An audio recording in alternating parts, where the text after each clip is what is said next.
سب سے پہلے تو بہت شکریہ پاکستان ایویشن نے مجھے موقع دیا کہ میں آپ سب لوگوں سے بات کروں۔ اب سوال ان لوگوں کے بارے میں ہے جو پاکستان میں یا پاکستان سے باہر پھنسے ہوئے ہیں۔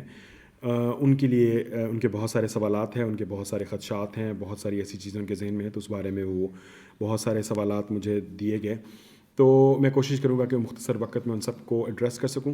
سب سے پہلی اور امپورٹنٹ چیز یہ ہے کہ اگر آپ کا سفر ضروری نہیں ہے، از حد ضروری نہیں ہے، تو پلیز مت کریں۔ جہاں پر آپ ہیں وہاں پہ محفوظ رہیں۔ آپ کو نہیں پتہ کہ آپ جس منزل کی طرف جا رہے ہیں وہاں پہ حالات کیسے ہیں، جس ایئرپورٹ پہ جا رہے ہیں وہاں پہ حالات کیسے ہیں، جو ٹرالی جس میں آپ سامان رکھیں گے، جو کاؤنٹر جس کو آپ ٹچ کریں گے، جو کاؤنٹر پہ آپ کا پاسپورٹ چیک کرنے والا ہے، جہاز کی سیٹیں، جہاز کا عملہ، جہاز کے اندر کی انوائرمنٹ کیسا ہے۔ تو بہتر یہ ہے کہ جہاں پر آپ موجود ہیں وہیں پر رہیں، اور اس سفر سے اگر بچ سکتے ہیں تو بچنے کی حد الوسع کوشش کریں۔ دوسرے نمبر پہ آپ کی جو انتہائی اہم ذمہ داری ہے وہ آپ کی اس کمپنی کے آپ کی ذمہ داری جو ہے وہ اس کمپنی اور اس ایئر لائن کے اوپر ہے جس نے آپ کو ٹکٹ بیچا۔ اگر کوئی ٹریول ایجنٹ ہے یا ایئر لائن ہے جس نے آپ کو ٹکٹ بیچا ہے تو وہ ذمہ دار ہے آپ کی صورتحال میں بہتری لانے کا، یا آپ کو آپ کی منزل مقصود تک پہنچانے کا۔ بہت سی ایئر لائنز نے اس بارے میں مختلف قسم کے جو پلانز ہیں وہ شروع کیے ہیں، مختلف قسم کی جو چیزیں ہیں ان کو لانچ کیا ہے۔ ان سے کوشش کر کے، ان سے رابطہ کر کے سمجھنے کی کوشش کریں کہ وہ آپ کی صورتحال کے لیے کیا کر سکتے ہیں۔ یاد رکھیں کہ بہت ساری ایسی صورتحال کے اندر جو ایئر لائنز ہیں ان کے پاس بھی لمیٹڈ آپشنز ہیں، کیونکہ ایئر لائن نے مختلف حکومتوں اور مختلف علاقوں سے گزر کے جانا ہے۔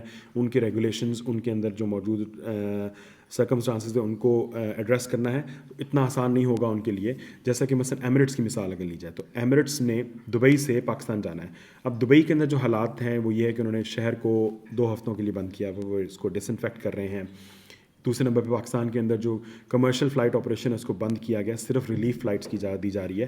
ان دونوں صورتحال کے اندر ایمریٹس کے لیے بہت مشکل ہوگا کہ دونوں حکومتوں کے درمیان میں ایک رابطہ کر کے کسی ایسی گنجائش کو نکالیں۔ دوسری جانب بعد ایئر لائنز جو ہیں وہ فلائٹ چلا رہی ہیں، جیسے قطر ایئر ویز کی فلائٹ چل رہی ہیں لیکن پاکستان کے لیے نہیں چل رہی، اور پی آئی اے کی فلائٹس تقریباً بند ہیں سوائے ریلیف فلائٹس کے۔ تو اس ساری سچویشن میں آپ کو سمجھنے کی ضرورت ہے کہ اتنا آسان کام نہیں ہے، تو اس کو وقت دیں، سمجھنے کی کوشش کریں۔ اگر آپ کو ایئر لائن ریفنڈ دے رہی ہے اور آپ سمجھتے ہیں کہ ریفنڈ لینا مناسب ہے تو ریفنڈ لے لیں۔ اگر آپ کو وہ کسی اور تاریخ تک ایکسٹینڈ کرنے کی اجازت دے رہے ہیں تو اس کو ان لمیٹڈ یا 6 مہینے یا سال کی ڈیٹ دے کے اس کو ایکسٹینڈ کر لیں اور نیا ٹکٹ خرید لیں، کیونکہ جیسے ہی یہ صورتحال بہتر ہوگی فلائٹ کے ٹکٹس وغیرہ جو ہیں وہ کافی مہنگے ہوں گے، پرائسز اوپر جائیں گی۔ اس کو بھی مد نظر رکھیں کہ اگر آپ کہیں پھنسے ہوئے ہیں جہاں پہ جو آپ کی پرائمری ایئر لائن ہے وہ آپ کو فیسیلیٹیٹ نہیں کر رہی، تو پھر آپ کی ریاست کی ذمہ داری آتی ہے۔ اگر آپ پاکستانی شہری ہیں تو اپنے قریبی سفارت خانے، کونسلیٹ سے رابطہ کریں، ان سے کہیں کہ وہ آپ کی مدد کریں۔ اگر آپ کو کسی قسم کی ضرورت ہے، کسی قسم کی ہیلپ کی ضرورت ہے، تو وہ آپ کا فرسٹ پوائنٹ آف کانٹیکٹ ہونا چاہیے۔ اور بہت ساری جگہوں پہ سفارت خانے جو ہیں وہ ہیلپ کر رہے ہیں۔ دبئی میں سفارت خانہ یا کونسلیٹ جو ہے میں نے دیکھا کہ وہ لوگوں کو راشن پہنچا رہے ہیں ڈیلیوری کے ذریعے، لوگوں کو ویسے امداد دی جا رہی ہے۔ تو اس طرح کی بہت ساری ایسی جگہوں پہ انتظامات کیے جا رہے ہیں۔ ان تمام انتظامات کے لیے جو بھی ذریعہ ممکن ہے اس کے ذریعے اپنے سفارت خانے سے رابطہ کریں اور ان کو اپنی حالت کے بارے میں بتائیں۔ بہت سارے ایسے لوگ جو خاص طور پہ انٹرنیشنل اسٹوڈنٹس ہیں ان کے لیے سرکمسٹانسز بہت مشکل ہیں، اور میں کہنا چاہوں گا کہ ایسے بہت سارے لوگ جو کہ مخیر حضرات ہیں، آپ اگر اپنے پاکستان میں لوگوں کی مدد کرنا چاہتے ہیں تو اپنے آس پاس انٹرنیشنل اسٹوڈنٹس کو بھی دیکھیں۔ آپ کے پاس جو انٹرنیشنل اسٹوڈنٹس، بہت سارے پاکستانی انٹرنیشنل اسٹوڈنٹس بے شک جتنے مرضی امیر خاندان سے ہوں، ان کے پاس اتنے وسائل نہیں ہوتے کہ وہ اس قسم کے حالات میں بغیر روزگار کے، بغیر آمدن کے گزارا کر سکیں۔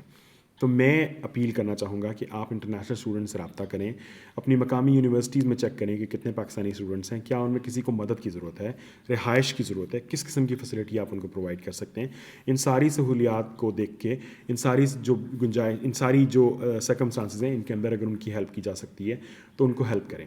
مثلاً آسٹریلیا سے ایک اسٹوڈنٹ نے رابطہ کیا، میں میسج پڑھ رہا تھا کہ ان کے پاس اب جاب بھی نہیں ہے، گھر بیٹھے ہوئے ہیں، گھر کا کرایہ دینا ہے، کھانے پینے کا خرچہ علیحدہ ہے، یونیورسٹی بھی بند ہے، تو وہ اب یہ سوچ رہے ہیں کہ وہ پاکستان جائیں، لیکن پاکستان کو ایئر لائن لے کے جانے کو تیار نہیں ہے، ٹکٹ نہیں مل رہے۔ ان ساری سچویشنز کو سمجھنے کے لیے میں سمجھتا ہوں کہ پاکستانی اسٹوڈنٹس جو دنیا بھر میں ہیں، حکومت کو بھی، اور جو لوگ ان ملکوں میں پاکستانی رہتے ہیں، مختلف تنظیمیں ہیں، ان کو بھی ان کے اوپر توجہ کرنی چاہیے۔ یہ غریب لوگ نہیں ہیں، سفید پوش لوگ ہیں، یہ آپ سے مانگیں گے نہیں، لیکن آپ ایز اے انسان، ایز اے پاکستانی اپنے آس پاس دیکھ کے ان کی ہیلپ کر سکتے ہیں۔ دوسرے نمبر پہ پاکستانی سفارت خانہ جو ہے مختلف کوششیں کر رہا ہے۔ اگر آپ نے ان سے رابطہ کیا ہے تو انتظار کریں۔ اور ان کے جواب کا انتظار کریں تاکہ وہ آپ کو بر وقت جواب دے سکیں، کیونکہ آپ اکیلے نہیں ہیں جو ان سے رابطہ کر رہے ہیں، بہت سارے ایسے لوگ ہیں جو ان سے رابطہ کر رہے ہیں. تو ایک سسٹم کے تحت جو ہے وہ آپ کا جواب نارملی آتا ہے.